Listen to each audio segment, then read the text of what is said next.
so natural, and it's kind of like low-key a knockoff of the Vampire Diaries, because I'm literally obsessed with that show. So yeah,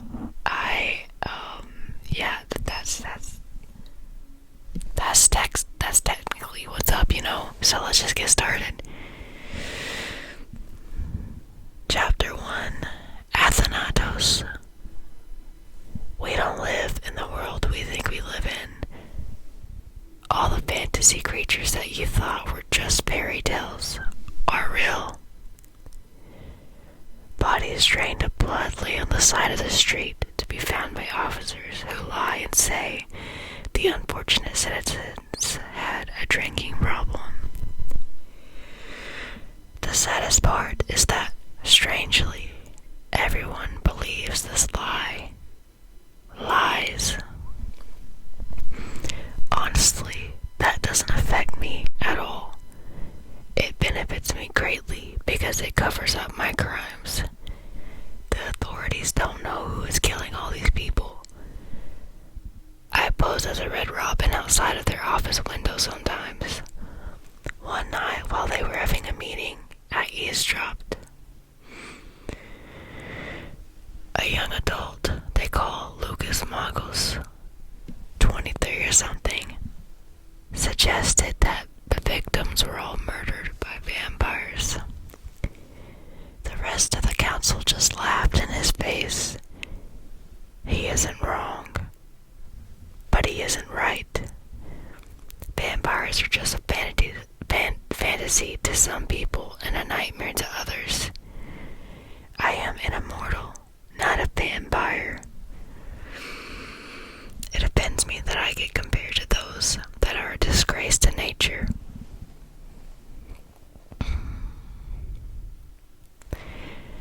I should have stayed back home with Nevaeh.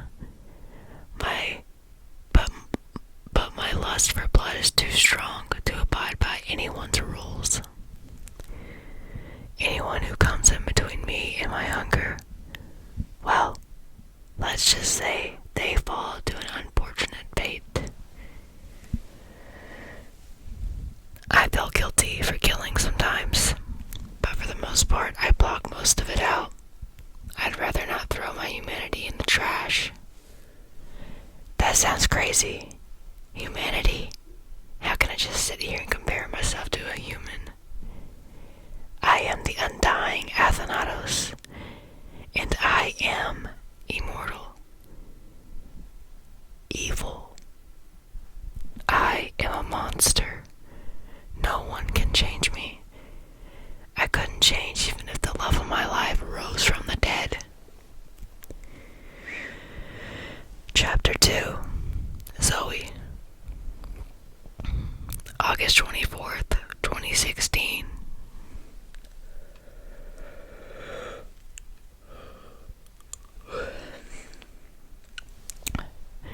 Dear Diary, today is the first day of junior year. I can't wait to see Tara and Coyote. They were on a trip all summer long and I didn't even get to see them once. I could barely sleep last night because I was so excited. I just don't know how to tell Coyote I'm sorry.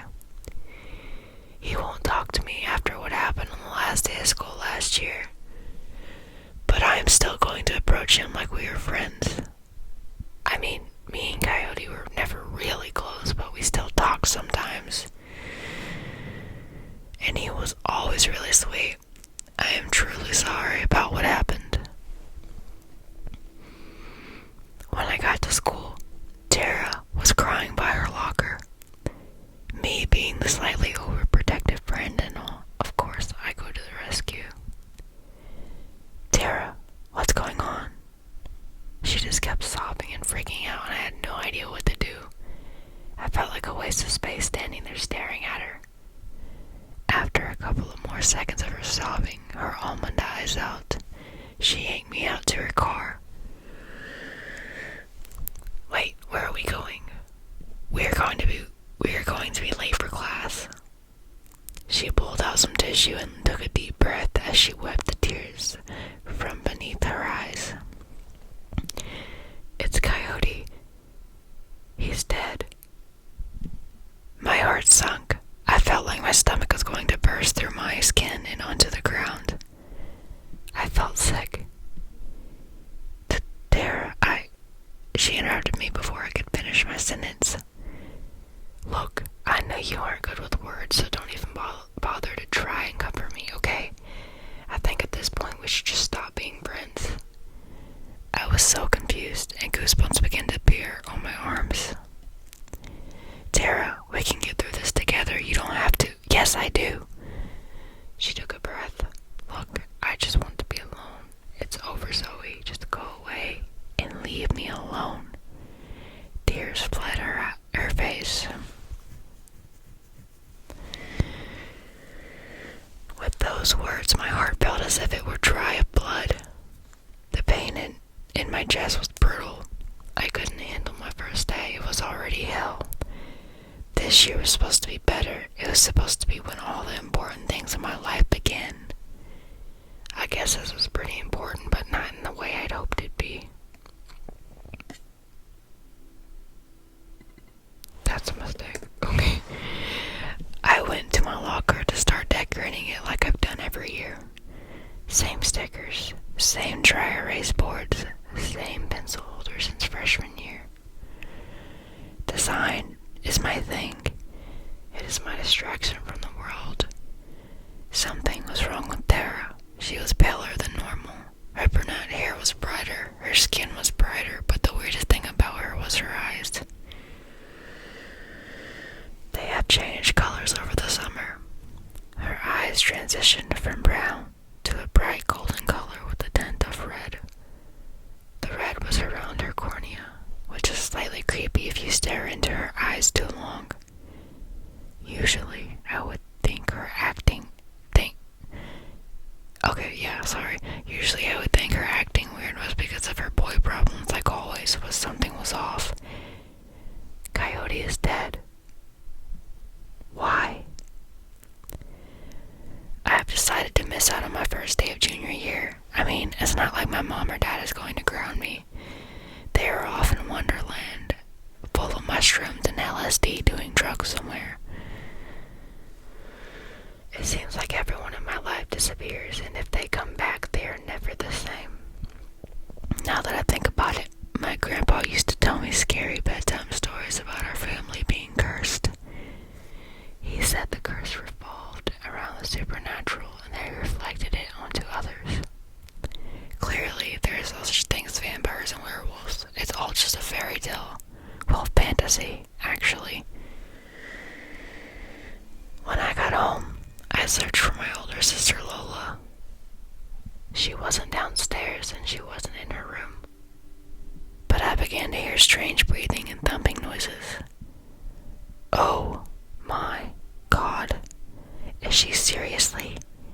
Lola, open this door. The noise is eradicated. Just a second, so. Hell no. I busted through the door and guess who the hell was on the bed with her? My boyfriend, Riley freaking Breckenridge. My jaw dropped all the way down to hell. The fact that my boyfriend of 2 years would sleep with my sister is heartbreaking. Oh, no, Zoe, I am... Riley couldn't even finish the damn excuse he was trying to spew out of his mouth. This feeling of intense anger started to overwhelm my body. It felt like my blood was turning to acid and I started to shake.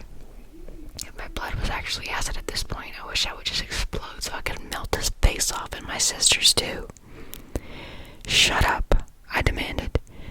You just made the worst mistake of your life, Riley Breckenridge. He looked at me with immense fear and got up from bed. He was naked, so he quickly put back on his clothes. Before I knew what I was even doing, I grabbed my dad's old pistol out of a drawer and pointed it at Riley. I could almost sense his heart drop down into his stomach. I pulled the trigger and he was dead. There was no going back after what I just gosh, Zoe Michelle Grey Wolf, what have you done? My anger turned into immense fear and regret. All I could do was just stand there and stare at my dead boyfriend.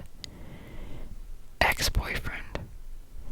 This is all your fault, Lola. I looked at her as a tear fell down my face. Okay, Zoe, just put the gun down.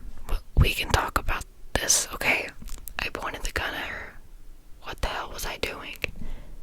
Whoa, Zoe, I'm calling the police. Oh my god, she can't call the police. They would arrest me if she did that, and I can't get arrested because I have a whole life ahead of me. I'm like my backstabbing whore of a sister. So I came up with a quick solution to solve that issue. I shot her in the thigh. Why? I don't know. Because today has been shit, maybe. She screamed. Ow! Zoe, stop. I won't call them. What is wrong with you? I didn't believe her, so I just knocked her over the head with the gun. I was a nervous wreck. I didn't know what else to do, so I dropped the gun and ran out of my house. Where was I going to go? Tara basically hates me for no reason whatsoever. I can't go to her about this. If Coyote were alive, I would go to him, but then again, if he were alive, I would be talking to Tara about this problem right now and not him. In fact, maybe I wouldn't even be having this problem if Coyote weren't dead and Tara wouldn't have flipped out on me. I sound absolutely selfish. There is something happening